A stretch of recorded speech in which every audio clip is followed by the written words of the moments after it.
जय हिंद दोस्तों, इग्नो वाला फौजी यूट्यूब चैनल में आपका स्वागत है। आज हम बात करेंगे BEVAE 181 बुक के बारे में, जो कि हमारा पर्यावरण अध्ययन के बारे में है। इसमें जो इसका एग्ज़ाम है वो होगा 3 जनवरी 2026 को। अगर आपको ये अच्छे से अटैम्प्ट करना है, इसमें आपको बैक नहीं चाहिए, तो इसमें जो चैप्टर है उसके थोड़े कॉन्सेप्ट देख लीजिएगा और जो MCQ है हर चैप्टर से इंपॉर्टेंट उसके बारे में पढ़ लीजिएगा। और लास्ट ईयर के 3 से 4 क्वेश्चन पेपर जो सोल्व है वो कर लीजिए। आप आसानी से इसमें अच्छे नंबर प्राप्त कर लेंगे। मैं आपको दिखा भी दूंगा हर चैप्टर में कैसे इंपॉर्टेंट जो क्वेश्चन है वो कैसे निकालने हैं, और जो इंपॉर्टेंट क्वेश्चन है वो मैं आपको दे दूंगा। अगर आपको ये नोट्स और सोल्व क्वेश्चन पेपर चाहिए तो आप दिए गए जो कि डिस्क्रिप्शन में हमारा चैनल है उस पर जाकर टेलीग्राम चैनल ज्वाइन कर लें, आपको ये सारा कंटेंट मिल जाएगा। अब बात करते हैं हम हमारे चैप्टर, हमारी जो बुक है BEVAE 181 का चैप्टर नंबर 1 के बारे में। इसमें हम देखेंगे कि जो इसके जो लास्ट ईयर में जो क्वेश्चन पेपर जो क्वेश्चन आए हैं उसमें उसके बारे में जानेंगे। फिर हम इसमें कॉन्सेप्ट देखेंगे कैसे क्वेश्चन आते हैं, उसमें कैसे क्वेश्चन निकलते हैं, जिससे आपको क्या है समझने में आसानी होगी। तो इसमें देखेंगे हम इसके जो क्वेश्चन पेपर हैं उससे निकले हुए क्वेश्चन के। अगर आपने अभी तक चैनल को सब्सक्राइब नहीं किया है तो चैनल को सब्सक्राइब कर लें और वीडियो को लाइक ज़रूर करें।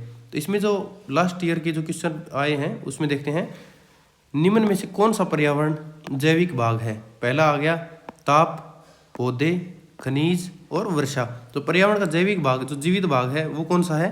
पौधे। ताप और खनिज और वर्षा इसमें क्या है? इसमें जीवन नहीं है, इसलिए हमारा ऑप्शन क्या हो जाएगा? पौधे। दूसरा क्वेश्चन आया है, मानव पर्यावरण संबंधों के अध्ययन में संदर्भ में संभावना का सिद्धांत किसने दिया था? तो इसका ऑप्शन होगा लुसियन फेरबेने। अगला है, पर्यावरण की तुलना अपेक्षाकृत स्थिर होती है, किस में होती है? आंतरिक और फिर बाह्य में। तो पर्यावरण की तुलना किसके मुकाबले स्थिर होती है? तो इसमें सबसे ज़्यादा स्थिर कौन सी है? आंतरिक और फिर बाह्य में। इसका ऑप्शन भी आ जाएगा। तो क्या है, अगर आप ओनली क्वेश्चन पढ़ेंगे तो आप इनको याद कर पाएंगे ना, इनका रट्टा मार पाएंगे।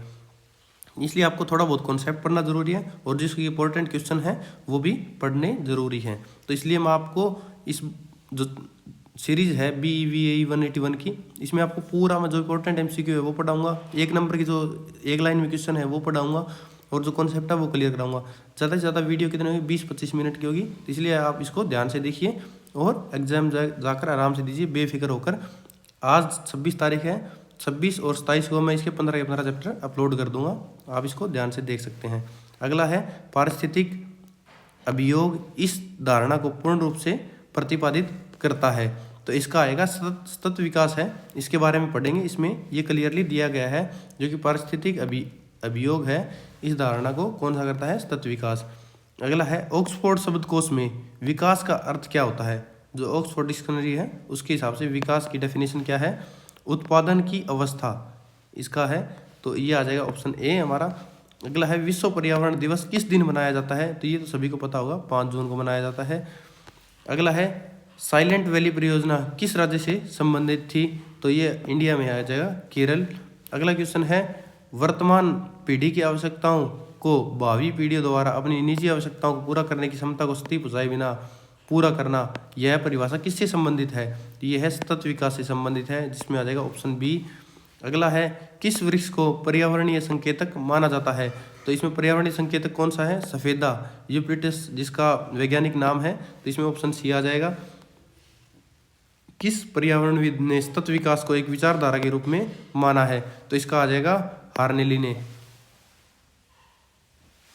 अगला है हमारा 1 नंबर की जो इंपॉर्टेंट क्वेश्चन है वो भी मैंने इस चैप्टर से निकाल कर 34 या 35 क्वेश्चन है वो दे रखे हैं, और ऊपर जो इसके जो लास्ट ईयर के जो क्वेश्चन आए थे वो भी मैंने इसमें निकाल कर आपको करवा रखे हैं, जो कि 18 क्वेश्चन है। उसमें से आपको लगभग आप 18 और 10 MCQ कर लेंगे तो इस क्वेश्चन जो इस चैप्टर से आएंगे वो आपको क्लियर हो जाएंगे। अब जाके देखते हैं हम इसमें हमारा चैप्टर के कॉन्सेप्ट, जो कि हैं इस प्रकार। पहला है, पर्यावरण किसे कहते हैं? तो पर्यावरण 2 शब्दों से मिलकर है, परि और आवरण से। परि का अर्थ होता है चारों ओर और आवरण का अर्थ है ढकना। तो इसकी परिभाषा क्या हो गई? जो सब कुछ हमारा हमको क्या है चारों ओर से ढके रहता है वो क्या हो गया? पर्यावरण। तो पर्यावरण की परिभाषाएं दी हैं अलग अलग विद्वानों ने अलग अलग अनुसार। तो जो ईपीओडम के अनुसार क्या है पर्यावरण की परिभाषा? जो हमारे चारों ओर उपस्थित ऐसी वस्तुएं जो हमें प्रभावित करते हैं उसे पर्यावरण कहते हैं। जो अन्य विद्वान थे उन्होंने क्या बोला, पर्यावरण उन सभी सजीव निर्जीव दशाओं का योग है जो मानव को घेरती है और प्रभावित करती है। अगर आपको इग्नो से रिलेटेड कोई भी सोल्ड असाइनमेंट चाहिए, उनकी PDF चाहिए, तो आप दिए गए नंबर पर व्हाट्सएप मैसेज करके आप PDF प्राप्त कर सकते हैं, जो कि अच्छी क्वालिटी की होगी। आप बेफिक्र होकर इसे मैसेज कर सकते हैं, और कोई हेल्प चाहिए तो भी आप इस पर व्हाट्सएप मैसेज करके जानकारी प्राप्त कर सकते हैं। अगला देखेंगे, पर्यावरण के घटक कौन कौन से हैं। पर्यावरण को दो घटकों में बांटा गया है। पहला है अजीव घटक, दूसरा है अजीव और जैविक घटक। तो जो अजैविक घटक है वो है निर्जीव घटक, जिसमें जीवन नहीं होता। अजैविक घटक जिन्हें कहा जाता है जिसमें जीवन नहीं होता। इसमें कौन सा है, वायु, जल, मिट्टी, प्रकाश, ताप। ये जो MCQ में पहला क्वेश्चन करवाया था वो इसी से रिलेटेड था। अगला देखते हैं, अजैविक घटक है, इनको भी 3 भागों में बांटा गया है। पहला वायुमंडल, दूसरा है जलमंडल और भूमंडल। जो इसको हम आराम से देख सकते हैं, जो तीनों मंडल कौन से हैं, भूमि, जल और वायुमंडल। अगला आ गया जैविक घटक, जिसमें जीव हो, सजीव घटक भी उसे बोला जाता है। जैविक घटकों में सभी सजीव प्राणी सम्मिलित होते हैं। जैविक घटकों को 3 भागों में विभाजित किया गया है। पहला उत्पादक, दूसरा उपभोक्ता, तीसरा अपघटक। पर्यावरण के घटक इसमें क्या है, इसको चार्ट के रूप से समझाया है। पहला अजीव घटक, उसके 3 घटक, फिर हमारा जैविक घटक, उसके फिर 3 घटक, जो कि हमने पहले ही पढ़ लिया है। अब जानेंगे हम डिटेल में हर के बारे में। जो अजैविक घटक है उनके बारे में, पहला उसमें है वायुमंडल। जो वायुमंडल पर क्या है, जो पृथ्वी पर सभी जीवों को घेरे हुए जो गैसों का आवरण है ना, उसे वायुमंडल बोलते हैं। इसमें क्या विभिन्न प्रकार की गैस हैं, जिसमें से CO2, नाइट्रोजन, ऑक्सीजन इसमें शामिल है। अब आप इसमें दूसरा देखेंगे तो तापमान के आधार पर क्या है, और जो इसकी हाइट है इसके आधार पर वायुमंडल की जो लेयर है उनको डिसाइडेड किया गया है। उसमें हम देखेंगे पहली लेयर है सौरमंडल, जो पृथ्वी की सतह से 16 किलोमीटर तक फैली हुई है। इसमें जैसे हाइट बढ़ेगी वैसे इसका तापमान कम हो जाएगा। इस मंडल में क्या है, जलवायु संबंधित घटनाएं होती है, जो मौसमी जो सारी एक्टिविटी होती है मौसम संबंधित, वो इसी में घटित होती हैं। पृथ्वी पर जीवन के लिए सभी जो जरूरी परिस्थितियां हैं वो इसी लेयर में बनती है। दूसरी लेयर आ गई समताप मंडल। तो समताप मंडल की हाइट कितनी है, जो 16 किलोमीटर से 50 किलोमीटर तक फैली हुई है, उसे बोलते हैं समताप मंडल। इस भाग में क्या, जैसे हाइट बढ़ेगी वैसे क्या तापमान बढ़ेगा। इस मंडल में क्या है सबसे खास बात, इसमें ओजोन परत पाई जाती है, जो पराबैंगनी किरणों से हमें बचाती है। मध्य मंडल आ गया। मध्य मंडल क्या है, 50 किलोमीटर से 85 किलोमीटर तक फैला हुआ है। इस भाग में क्या है, तापमान ऊंचाई के साथ घटता है। फिर लास्ट हमारा आ गया आयन मंडल। तो आयन मंडल, इसके बारे में ये क्या है, ये 300 किलोमीटर तक फैला हुआ है, जिसकी हाइट क्या है 300 किलोमीटर तक हो, उसे आयन मंडल बोला जाता है। जो वायुमंडल की परतें हैं उनको हम पिक्चर की मदद से समझ सकते हैं। इसमें जो सबसे पहली है वो सौरमंडल क्या है, 0 से 16 किलोमीटर, पृथ्वी की सतह से 16 किलोमीटर है, उसे क्या बोलते हैं, सौरमंडल। जो 16 किलोमीटर से 50 किलोमीटर है उसे क्या बोलते हैं, समताप मंडल। इसी में क्या आ गई, हमारी ओजोन लेयर आ गई। फिर इससे अगला क्या है, 50 किलोमीटर से 85 किलोमीटर तक हो गया, वो क्या हो गया, मध्य मंडल। और जो इस तह से लेकर और इस जो मध्य मंडल है इसको क्रॉस करके ऊपर से 300 किलोमीटर तक है, उसको क्या बोलते हैं, हम आयन मंडल बोलते हैं, जो कि इग्नो की बुक में बताया गया है। इसके बारे में हमें एक खास बात यही है कि ओजोन लेयर किस लेयर में पाई जाती है, समताप मंडल। इतना ही हमारा इग्नो की बुक में बताया गया है। इसके बारे में हम डिटेल में जान सकते हैं। मौसम संबंधित घटनाएं किस में होती है, सौरमंडल में होती है। अगला देखते हैं हम जो पिक्चर की मदद से, इसमें जो हमारे प्राकृतिक पर्यावरण है वो कौन कौन से हैं, महासागर, झील, तालाब, नदियाँ, वन, घास और रेगिस्तान इत्यादि क्या है, हमारे प्राकृतिक पर्यावरण, जो कि पिक्चर की मदद से समझाया गया है। इसे आप देखकर समझ सकते हैं। मानव संशोधित पर्यावरण क्या है, जिसे मानव ने थोड़ा बहुत संशोधित किया हो प्रकृति में, और फिर वो क्या बन गए, मानव संशोधित पर्यावरण। इसमें क्या आते हैं, बागान, वृक्षारोपण, अभ्यारण्य, बाग इत्यादि आते हैं। अगला देखेंगे मानव निर्मित पर्यावरण। तो मानव निर्मित पर्यावरण कौन कौन सा है, उद्योग, शहर, कस्बे, खेत, कृत्रिम झील और बांध इत्यादि आगे। फिर इसमें अगला जानेंगे हम, जो आयन मंडल था 300 किलोमीटर तक फैला हुआ है, इसमें तापमान लगातार जैसे जैसे हाइट बढ़ेगी वैसे तापमान बढ़ेगा। तो वायुमंडल में गैसों का अनुपात क्या है, ये इंपॉर्टेंट है, इसको आप याद कर लीजिएगा। नाइट्रोजन कितनी है हमारी वायुमंडल में, 78% है। ऑक्सीजन 21% है, और कार्बन डाइऑक्साइड 0.03% है। और अदर क्या है, और गैसेज और धूल मिट्टी के कण है, वो बाकी बचे हुए आ जाते हैं। भूमंडल हो गया हमारा। भूमंडल के बारे में जानेंगे। जो भूमंडल क्या है, इसकी डेफिनेशन क्या है, पृथ्वी की ठोस परत को भूमंडल कहते हैं। इसमें महाद्वीप, महासागरीय तल सम्मिलित हैं। भूमंडल की मोटाई लगभग 35 किलोमीटर से 60 किलोमीटर तक होती है।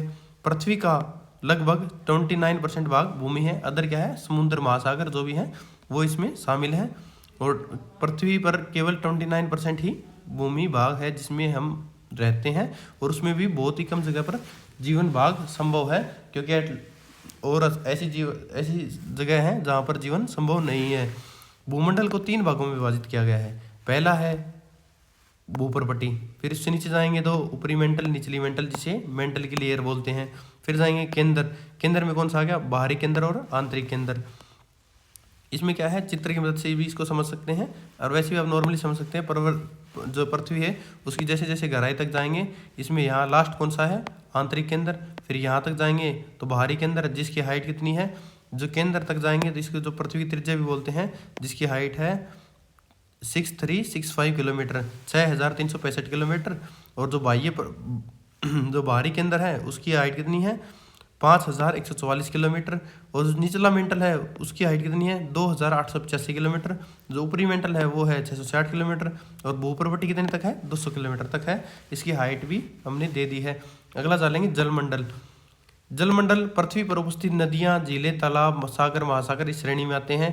पृथ्वी पर उपस्थित जल का 97% जल खारा है, केवल 3% जल मीठा है।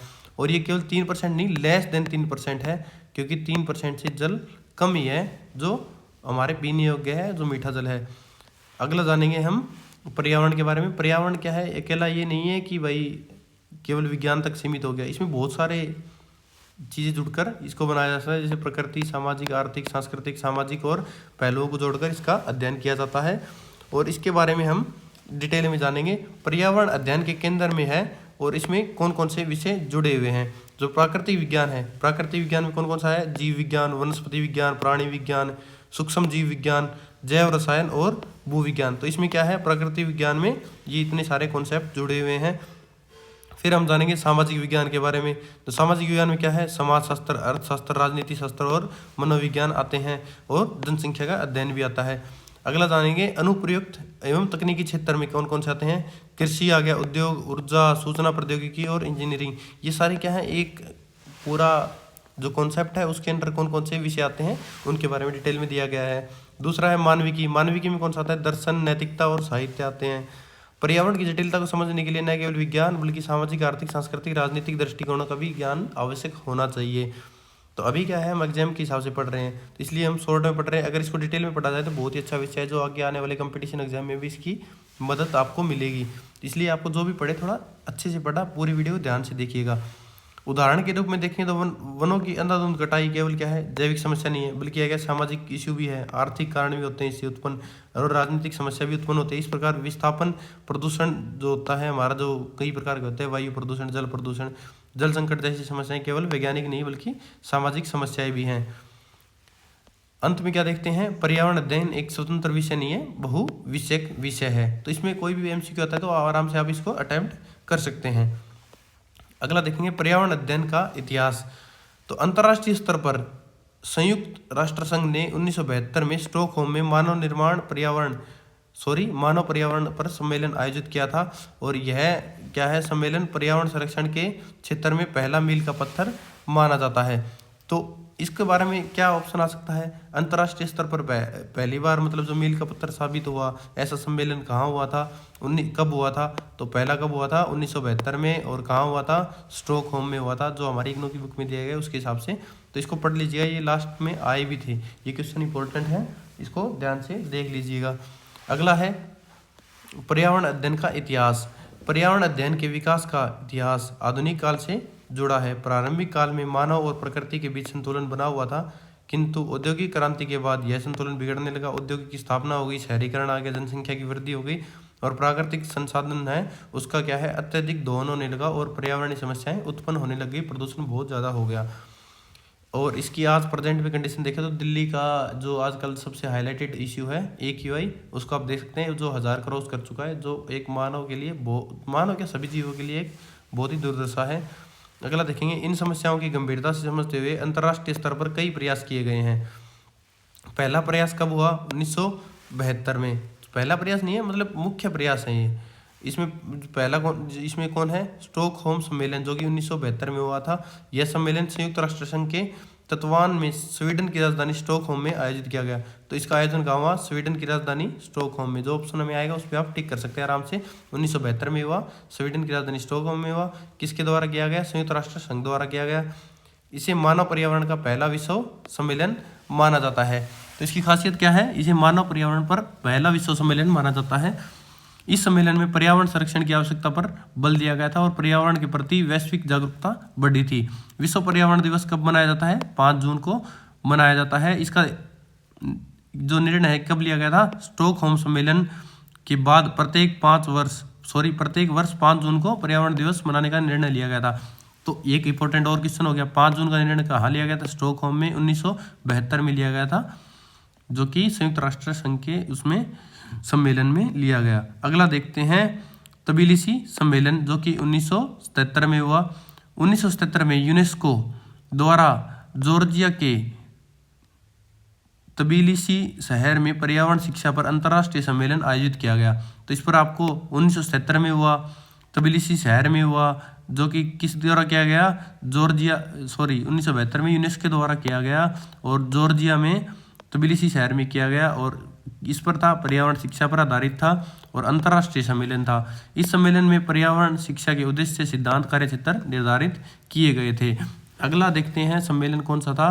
ब्रेटलैंड आयोग, जो कि 1987 में हुआ। संयुक्त राष्ट्र संघ द्वारा गठित विश्व पर्यावरण एवं विकास आयोग का गठन किया गया।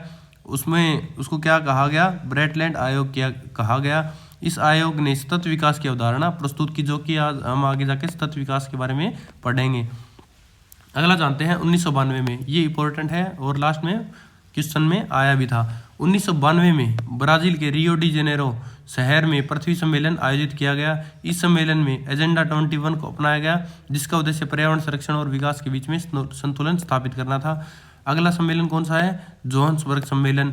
यह सम्मेलन सतत विकास पर आधारित था। इसमें पर्यावरणीय, सामाजिक और आर्थिक विकास को एक साथ आगे बढ़ाने पर जोर दिया गया था। तो अगला कौन सा था? जो जोहान्सबर्ग में हुआ और कब हुआ? 2002 में हुआ। तो जोहान्सबर्ग सम्मेलन कहाँ हुआ था? जोहान्सबर्ग में ही हुआ था, 2002 में हुआ था। इसके मुद्दे क्या थे? पर्यावरणीय, सामाजिक, आर्थिक विकास को एक साथ बढ़ाना। पर्यावरण अध्ययन के उद्देश्य क्या हैं? पर्यावरण अध्ययन के प्रमुख उद्देश्य हैं पर्यावरण के प्रति जन जागरूक करना, पर्यावरणीय समस्याओं की जानकारी देना, प्राकृतिक संसाधनों का संरक्षण पर बल देना, सतत विकास को प्रोत्साहित करना और जो पर्यावरणीय नैतिकता का विकास करना हो गया। पर्यावरणीय अध्ययन का कार्य क्षेत्र कौन कौन से हैं? तो इसके बारे में हम जानेंगे। पर्यावरण के अध्ययन के कार्य क्षेत्र बहुत ही डिटेल में है। पारिस्थितिक तंत्र, जैव विविधता, प्रकृति संसाधन, प्रदूषण, सामाजिक और आर्थिक मुद्दे, आपदा प्रबंधन, पर्यावरण कानून, पर्यावरण शिक्षा और अनुसंधान। अगला जानेंगे सतत विकास, जो कि हमारा इंपॉर्टेंट है, इससे एमसीक्यू आते हैं, तो इसको आप थोड़ा ध्यान से देखिएगा। सस्टेनेबल डेवलपमेंट जिसे बोला जाता है सतत विकास। सतत विकास क्या है? जिसमें वर्तमान पीढ़ी की आवश्यकताओं की पूर्ति इस प्रकार की जाती है कि भविष्य की पीढ़ियों की आवश्यकताओं से कोई समझौता न हो। मतलब जो प्राकृतिक संसाधन है ना, इसका इस प्रकार दोहन करो कि जो आने वाले फ्यूचर में पीढ़ी है ना, उनको भी सब कुछ मिले और हमारे भी जरूरतें पूरी हो। सतत विकास का उद्देश्य आर्थिक विकास, सामाजिक न्याय और पर्यावरण संरक्षण के बीच में संतुलन स्थापित करना है। मतलब इन सभी चीज़ों को ध्यान में रखकर पर्यावरण का संरक्षण करना ही सतत विकास है। औद्योगिकरण और तकनीकी जो विकास हुआ है, उसके कारण प्राकृतिक जो संसाधन है उसका दोहन बहुत ज़्यादा हो गया है, जिससे पर्यावरणीय असंतुलन उत्पन्न हो गया है। ऐसी स्थिति में सतत विकास की अवधारणा अत्यंत महत्वपूर्ण हो जाती है। ब्रेटलैंड आयोग है, उसने अपनी परिभाषा में दिया था, जो कि क्या है 1987 में गठित किया गया था। सतत विकास वह विकास है जो वर्तमान की आवश्यकताओं को पूरा करता है और बिना भविष्य की पीढ़ियों की आवश्यकताओं को समझौता किए हुए। यह परिभाषा पर्यावरण संरक्षण और विकास के बीच में संतुलन पर बल देती है। सतत विकास के प्रमुख स्तंभ कौन कौन से हैं? तो इसके 3 स्तंभ माने गए हैं। पहला है आर्थिक विकास, दूसरा है सामाजिक समानता और तीसरा है पर्यावरण संरक्षण। इन तीनों पिलर को ध्यान में रखकर जो विकास किया जाए उसे बोलते हैं सतत विकास। इन तीनों के संतुलन से ही वास्तविक विकास संभव है। सतत विकास की आवश्यकता क्या है? जो सतत विकास है उसकी आवश्यकता क्यों महसूस की गई? इसका रीजन है प्राकृतिक संसाधनों की सीमित उपलब्धता है हमारे पास, जो दिन पर क्या जनसंख्या बढ़ती जा रही है, प्रदूषण की समस्या उत्पन्न हो गई है, जैव विविधता का हाउस हो गया है, जलवायु परिवर्तन दिन भर बढ़ता जा रहा है, जो सतत विकास के उद्देश्य क्या है? सतत विकास प्राकृतिक संसाधनों का संरक्षण करना, जो पर्यावरणीय संतुलन है उनको बनाए रखना, सामाजिक एवं आर्थिक विकास को साथ साथ बढ़ाना, भविष्य की पीढ़ियों के लिए संसाधन की उपलब्धता कराना। जो इसके सतत विकास के उद्देश्य हैं उसको हम आगे डिटेल में पढ़ेंगे, जो कि मैंने इस एक ग्राफ है इसके बारे में अटैच भी किया गया है, जो सतत विकास के 3 स्तंभ है इसके बारे में, और जो सतत विकास के जो हमारे जो उद्देश्य हैं उसके बारे में हम डिटेल में पढ़ेंगे। एक अगला आता है 4R सिद्धांत। इसके बारे में MCQ पूछता है, तो इसको आप ध्यान से देख लीजिएगा। जो सतत विकास के 4R सिद्धांत है को अपनाना आवश्यक है। इसमें क्या आ गया? 4R हैं। पहले का मतलब रिड्यूस करो, दूसरे को रीयूज करो और फिर रिसाइकिल करो, और लास्ट में चौथा कौन सा आ गया? रिकवर करो। तो ये हमारे 4R क्या है जो मोस्ट इम्पोर्टेंट है। पहला क्या है और इसके बारे में पढ़ेंगे। पहले इस पिक्चर को देख लेते हैं जो कि सतत विकास के हमारे जो पिलर हैं उसके बारे में। तो ये चार्ट दिया गया है। इसमें क्या क्या? पर्यावरण, दूसरा क्या क्या? सामाजिक और आर्थिक। इन तीनों को मिलाकर जो विकास किया जाए उसे बोलते हैं सतत विकास। जो इस पैरामीटर में रहकर विकास होगा उसे क्या बोलते हैं? सतत विकास। तो इसमें सभी के डिटेल में बताई गई है। पर्यावरण में 1, 2, 3 जो ये टॉपिक्स हैं, और फिर जो सामाजिक है उसमें ये 2 टॉपिक आ गए और ये आ गया, और आर्थिक विकास में ये 2 आ गए, और जो इन सभी को सम्मिलित करके आ गया वो इसे बोलते हैं सतत विकास। जो सतत विकास है कि लक्ष्य कौन कौन से रखे गए थे, तो इसमें कितने लक्ष्य थे? अगस्त 2016 में 193 देश इन 17 लक्ष्यों पर सहमत हो गए थे। तो ये एक MCQ बनता है कि जो सतत विकास के लक्ष्य कितने लक्ष्य पर सहमत हुए थे और कितने उसमें देश सम्मिलित थे और ये कब सम्मिलित हुए। तो 2016 में 193 देश 17 लक्ष्य पर सहमत हो गए थे। वो 17 लक्ष्य कौन कौन से हैं?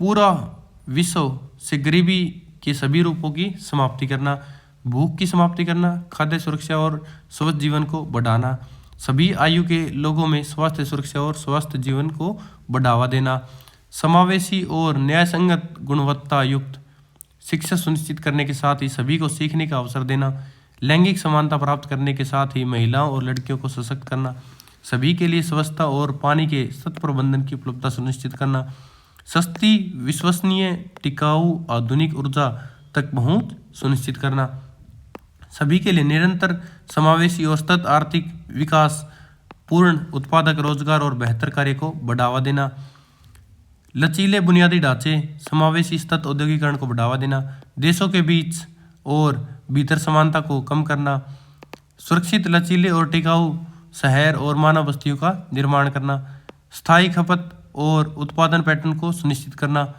जलवायु परिवर्तन और उसके प्रभावों से निपटने के लिए तत्काल कार्रवाई करना, स्थायी सतत विकास के लिए महासागरों, समुद्र और समुद्री संसाधनों का संरक्षण और उनका उपयोग, सतत उपयोग को बढ़ावा देने वाले स्थलीय पारिस्थितिकीय प्रणालियों, सुरक्षित जंगलों, भूमि शरण और जैविक विविधता को बढ़ते नुकसान को रोकने के प्रयास करना। अगला है सतत विकास के लिए शांतिपूर्ण और समावेशी समितियों को बढ़ावा देने के साथ ही सभी स्तरों पर इन्हें प्रभावी जवाबदेह बनाना ताकि सभी के लिए न्याय सुनिश्चित हो सके। सतत विकास के लिए वैश्विक भागीदारी को पुनर्जीवित करने के लिए अतिरिक्त कार्यान्वयन के साधनों को मजबूत बनाना होगा। तो ये हमारे 17 लक्ष्य थे जो 193 देशों ने डिसाइड किए थे, और ये सतत विकास का 3 पिलर हैं जो इसका ग्राफ हमने दिया गया है। इसकी मदद से आप आराम से समझ सकते हैं। तथा अगर कोई एग्जाम में आए तो आएगा नहीं, वैसे ऑप्शन टाइप है, तो इसका आपको समझने में आसानी होगी। अब हमने जानना था 4R सिद्धांत का। पहला क्या क्या? रिड्यूस करना, संसाधनों का अनावश्यक उपयोग मत करो, और उपयोग क्या है उनको कम उपयोग करो। रीयूज करो, वस्तु को बार बार उपयोग में लाओ ताकि प्राकृतिक संसाधनों को बचाया जा सके। रिसाइकिल करो, जो अपशिष्ट पदार्थ हैं उनको दोबारा बनाओ, रिसाइकिल करो। और हमारा क्या है लास्ट 4R कौन सा है? जो रिकवर करो, पुनर्प्राप्ति करो, कचरे से उपयोगी सामग्री और ऊर्जा प्राप्त करो। 4R सिद्धांत का महत्व क्या है? कचरे में कमी आएगी, संसाधनों का संरक्षण होगा, प्रदूषण पर नियंत्रण होगा और पर्यावरण सुरक्षित रहेगा और उसका संरक्षण होगा। अगला जानते हैं पर्यावरणीय समस्याएं क्या क्या इससे उत्पन्न होगी और उस पर कैसे काबू पाया जाएगा। आधुनिक युग में विज्ञान एवं तकनीकी विकास के साथ साथ पर्यावरणीय समस्याएं भी तेजी से बढ़ गई है। मानव द्वारा प्राकृतिक संसाधनों के अत्यधिक दोहन से अनियंत्रित उपयोग से पर्यावरण का संतुलन बिगड़ गया है। पर्यावरण की समस्याएं जो उत्पन्न हुई हैं उसके बारे में जानेंगे। पहला है जनसंख्या वृद्धि हो गई।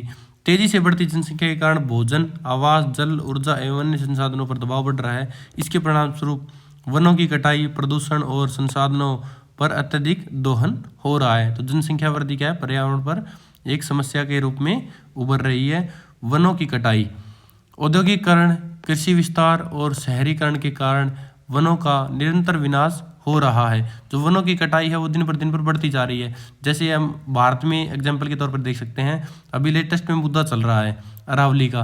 तो लोग क्या है, प्रोटेस्ट कर रहे हैं। सुप्रीम कोर्ट ने क्या एक स्टेटमेंट दी कि जो अरावली पर्वत श्रृंखला है, इसमें क्या है, जिसकी हाइट 100 मीटर से कम है उसकी क्या है, वो अरावली में काउंट नहीं होगी। जिसकी हाइट 100 मीटर से कम होगी वो अरावली में काउंट नहीं, जो 100 मीटर ज़्यादा होगी उसको अरावली में काउंट किया जाएगा। तो इसका मतलब क्या होगा, जो 100 मीटर से कम है, नीचे है, उसकी हम क्या है, दोहन कर सकते हैं, उपयोग में ला सकते हैं। परंतु वो क्या है, गुजरात, दिल्ली, राजस्थान, हरियाणा के लिए क्या है, एक नेचुरल बैरियर के रूप में काम करती है। जिससे क्या है, जो राजस्थान हमारा थार मरुस्थल है वो क्या है, उसकी रेत आगे नहीं बढ़ने देती। तथा जो मौसम है, बारिश का कारण भी बनती है। जो मीडियम रेंज की बारिश होती है वो करने में सहायक होती है, जिसमें फसलें होती हैं। अगर इसको आप काट दोगे तो जो थार मरुस्थल है उसकी रेत उड़कर गुजरात के कुछ एरिया में, पूरा राजस्थान, हरियाणा और दिल्ली को वो क्या है, एक मरुस्थल बना देगा।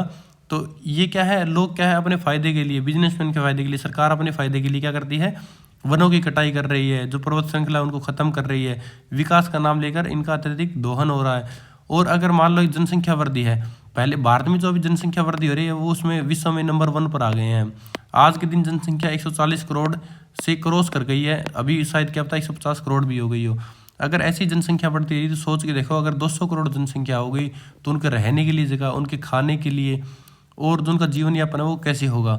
तो क्या है, अगर इतनी जनसंख्या बढ़ गई तो भूख वृद्धि होगी। लोग क्या है, परेशान हो जाएंगे, रहने के लिए जगह नहीं होगी, अनाप शनाप बीमारियां बढ़ जाएंगी, उनके लिए दवाई के लिए नहीं होगी, हॉस्पिटल की सुविधाएं नहीं होगी, पढ़ने के लिए एजुकेशन नहीं होगी। इसलिए क्या, जनसंख्या पर नियंत्रण करना बहुत ज़्यादा ज़रूरी है, जो एक देश के विकास के लिए अत्यधिक ज़रूरी है। अगर इस पर कंट्रोल नहीं किया गया तो आने वाले समय में ऐसी समस्या उत्पन्न हो जाएगी जिस पर कंट्रोल पाना बहुत ही ज़्यादा मुश्किल होगा। अगला जानते हैं प्रदूषण की समस्या। पर्यावरण प्रदूषण आज सबसे गंभीर समस्या है। इसमें आता है वायु प्रदूषण, जो कि आप दिल्ली में देख ही रहे हैं, एनसीआर रीजन में। जल प्रदूषण, जल में क्या है, यूरिया आ गया है, जिससे क्या है, जल हमारा प्रदूषित हो गया, पीने योग्य नहीं है। अगर पियोगे तो कैंसर का कारण बनेगा। जो मृदा प्रदूषण है, जो रेगुलर फर्टिलाइजर की यूज से क्या है, मृदा में प्रदूषण बढ़ गया, उसकी क्वालिटीज में कमी आ गई है। ध्वनि प्रदूषण, प्रदूषण से मानव स्वास्थ्य पर लगातार प्रतिकूल प्रभाव पड़ता है और अनेक रोग उत्पन्न होते हैं, उसमें बीमारियां उत्पन्न होती हैं। जो जल संकट है, जल की बढ़ती मांग और जल स्रोतों के प्रदूषण के कारण जल संकट उत्पन्न हो गया है। भूभाग पर अत्यधिक दोहन और भविष्य में संकट इसका गहरा कारण बन सकता है। तो क्या है जल संकट, पृथ्वी पर क्या 3% से भी कम पीने योग्य पानी है जो मीठा जल है, उसका भी हम इतना अत्यधिक दोहन कर रहे हैं, उसको प्रदूषित कर रहे हैं, तो आगे कहाँ से जल मिलेगा। जनसंख्या रेगुलर बढ़ रही है तो इसका उपयोग बहुत, जल संकट क्या है, बहुत ज़्यादा अधिक बढ़ रहा है। जो जैव विविधता है उसका ह्रास हो गया है। वनों की कटाई, प्रदूषण, जलवायु परिवर्तन के कारण वनस्पति और जीव जंतुओं की प्रजातियां क्या है, विलुप्त हो गई हैं और यह विलुप्त होने की कगार पर हैं। जिससे क्या है, जैव विविधता बहुत हाशिए पर आ गई है। जो पर्यावरणीय समस्याओं के प्रभाव क्या हुए हैं, जो मानव स्वास्थ्य है उस पर नकारात्मक प्रभाव, बहुत सारी बीमारियां उत्पन्न हो गई है। हर दूसरे इंसान में कोई ना कोई बीमारी है। मोटापा तो एक नॉर्मल सी चीज़ हो गई है, उसके कारण पता नहीं क्या बीपी, ब्लड शुगर, कैंसर है, इतने हो गए हैं। जैसे पंजाब से एक ट्रेन चलती है जो बीकानेर तक जाती है, उसे कैंसर ट्रेन तक का नाम दे दिया गया है। इस प्रकार ये पर्यावरणीय समस्याएं इतनी उत्पन्न हो गई है जिससे मानव स्वास्थ्य पर इतना अधिक प्रभाव पड़ा है। जो प्राकृतिक संसाधनों की कमी हो गई है, अभी क्या धीरे धीरे प्राकृतिक संसाधन कम होते जा रहे हैं। कोयला हमने इतना एक्सट्रैक्ट कर लिया कि कोई नहीं, वो क्या इतनी गहराई में जा चुके हैं, फिर भी उसकी खुदाई में हम लगातार लगे पड़े हैं और प्राकृतिक संसाधनों में बहुत अत्यधिक कमी हो गई है। जलवायु परिवर्तन हो गए हैं, बेमौसमी बारिश हो रही है, ओलावृष्टि हो रही है, पता नहीं क्या क्या हो रहा है। तो जलवायु परिवर्तन इतना अधिक हो गया है। प्राकृतिक आपदा में वृद्धि आ गई, जो प्राकृतिक भूस्खलन होने लग गया है, हिमस्खलन होने लग गया है, धरती पर क्या है भूकंप आने लग गए हैं, जीवन की गुणवत्ता में गिरावट आ गई है। पॉपुलेशन इतनी बढ़ गई, जनसंख्या इतनी बढ़ गई तो जीवन की गुणवत्ता में कमी तो आनी है। अपराध बढ़ गए हैं। पर्यावरण संरक्षण की आवश्यकता क्या है, पर्यावरण संरक्षण की वर्तमान समय में अनिवार्य इसलिए है कि अगर इनको समय रहते इन पर ध्यान नहीं दिया गया, इनका समाधान नहीं किया गया, तो जो भविष्य में जो आने वाली पीढ़ियां हैं उनके लिए जीवन बहुत ही ज़्यादा कठिन हो जाएगा। उनके लिए ना प्राकृतिक संसाधन बचेंगे, ना खाने के लिए अच्छा खाना होगा, ना सांस लेने के लिए अच्छी वायु होगी, ना पीने के लिए अच्छा जल होगा। इसलिए क्या है, पर्यावरण संरक्षण की आवश्यकता है। पर्यावरण संरक्षण के लिए क्या क्या जरूरी है? जन जागरूकता, सरकारी नीतियाँ, अंतर्राष्ट्रीय सहयोग, व्यक्तिगत जिम्मेवारी। तो आजकल क्या है, इस सभी में लैगिंग चल रही है, सभी में हम पिछड़े हुए हैं और इसकी तरफ कोई ध्यान नहीं दे रहा विश्व में। सभी एक दूसरे में मारकाट में लगे, युद्ध हो रहा है, रूस यूक्रेन युद्ध हो गया, इधर इजराइल ईरान युद्ध हो गया। तो इसको देखते हुए क्या है कि मतलब पर्यावरण संरक्षण की तरफ से हम जीरो हैं, कोई ध्यान नहीं दे रहा, जन जागरूक नहीं है, लोग कचरा फैला रहे, जहाँ मन कर रहा है वहाँ। आज भारत की कंडीशन देख सकते हैं, विदेशी आते हैं, वीडियो बना के चले जाते हैं और बोलते हैं कि भाई इंडिया की ऐसे स्वच्छ है। चलो इंडिया में अच्छी जगह भी है, परंतु क्या है, लोग जन जागरूक नहीं है। जी में आए वहीं गुटखा थूक दिया, जी में आया वहीं कचरा फैला दिया। जो सरकारी नीतियाँ हैं उनकी ओर बढ़ावा देना होगा। अगर सरकारी नीतियाँ सख्त नहीं होंगी तो ऐसे ही चलता रहेगा और पर्यावरण का संरक्षण होना बहुत मुश्किल है। अंतर्राष्ट्रीय सहयोग में अंतर्राष्ट्रीय जो समिति संगठन है उनको आगे आना चाहिए। जो एक व्यक्ति है, हर किसी को व्यक्तिगत जिम्मेवारी ले लेगा तो देश भी साफ होगा और विश्व भी साफ होगा और प्राकृतिक संसाधनों का दोहन कम होगा। इसमें क्या है, पर्यावरण संरक्षण के उपाय क्या हैं? तो इसके उपाय देखेंगे, वनों का संरक्षण करो और वृक्षारोपण करो, वनों को बचाओ और अधिक से अधिक पेड़ लगाओ, जिससे क्या है, वायु शुद्ध होगी, वर्षा में वृद्धि होगी, जैव विविधता का संरक्षण होगा।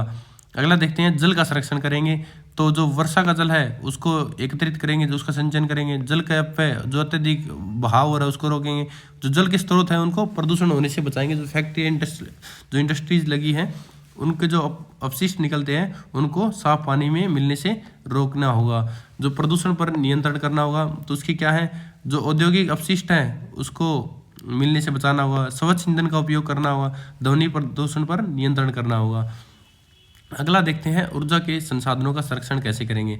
तो सौर ऊर्जा का उपयोग करके, पवन ऊर्जा का उपयोग करके, जल ऊर्जा का उपयोग करके, इनसे जो ऊर्जा उत्पन्न होगी, क्या है, कोयले का उपयोग कम होगा, न्यूक्लियर का कम होगा, प्रदूषण कम फैलेगा।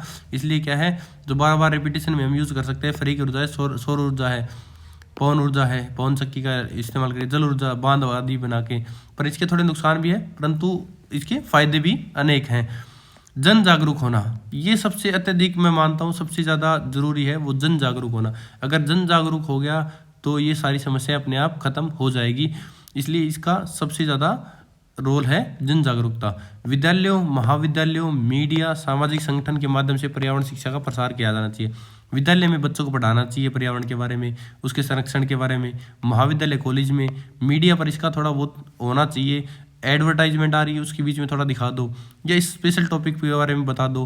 तो मतलब कहीं ना कहीं बताओ, जन को जागरूक करो। जो सामाजिक संगठन है उनमें बारे में इसके बारे में चर्चा होनी चाहिए।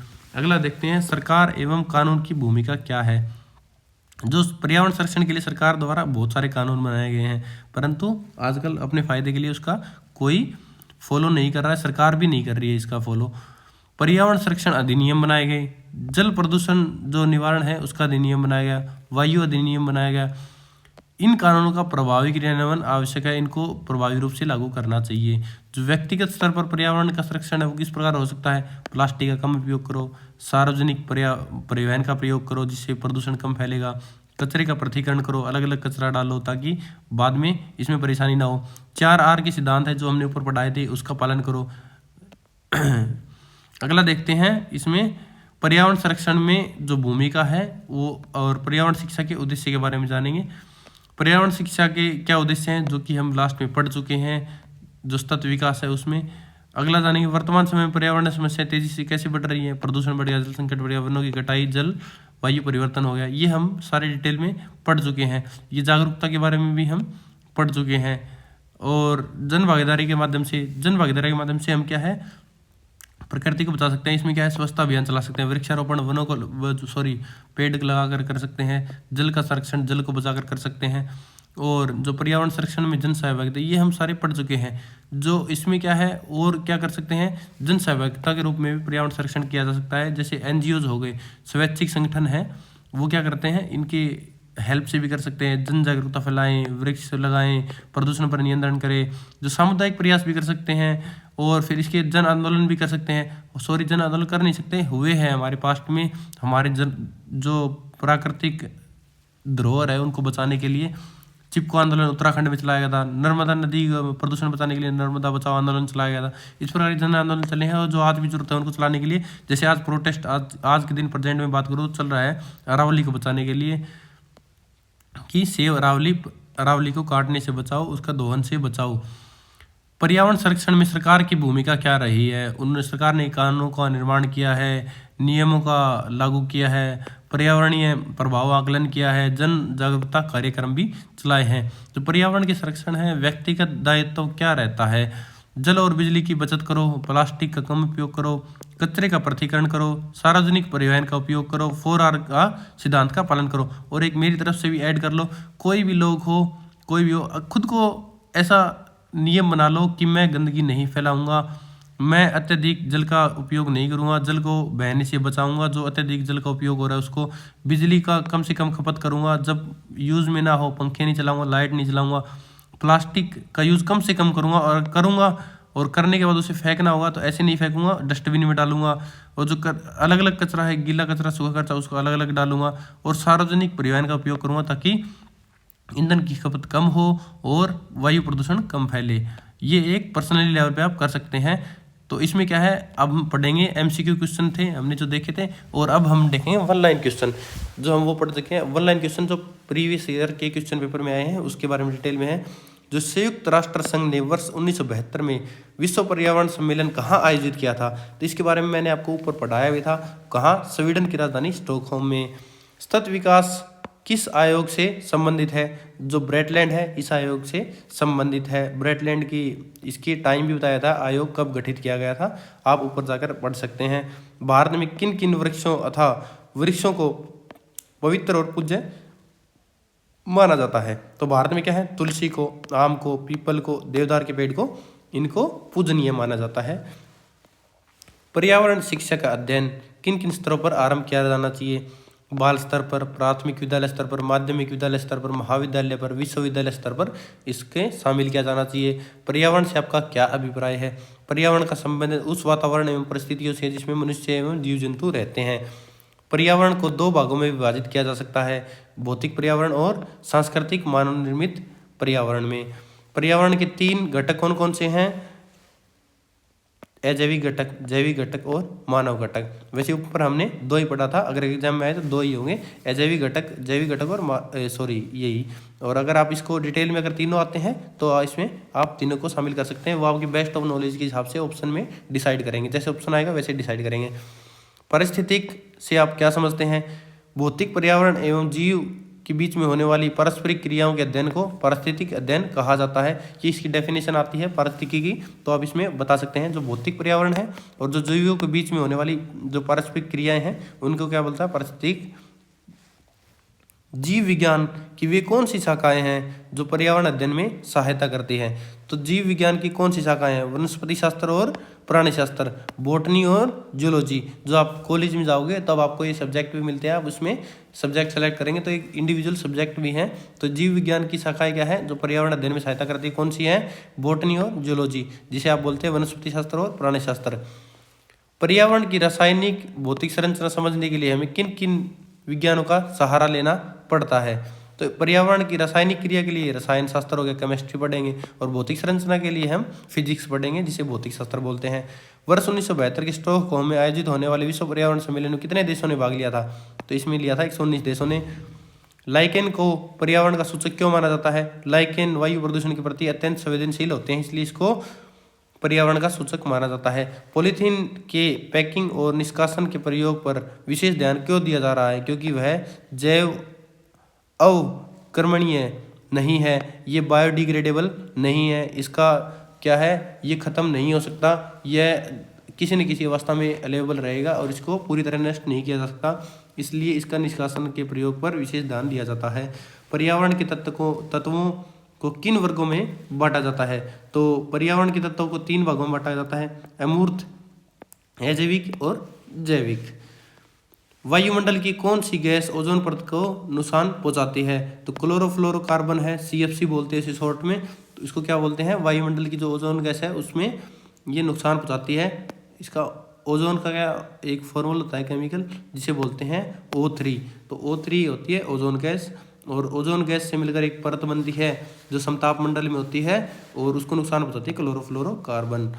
जो महासागर में से कौन कौन से पदार्थ अथवा संसाधन प्राप्त होते हैं? तो इसमें महासागर से नमक प्राप्त होता है, मछलियाँ, मत्स्य उत्पादन होता है, खनिज तेल भी निकलते हैं, बहुमूल्य पत्थर निकलते हैं, मोती निकलते हैं, समुद्री खाद्य पदार्थ इत्यादि निकलते हैं।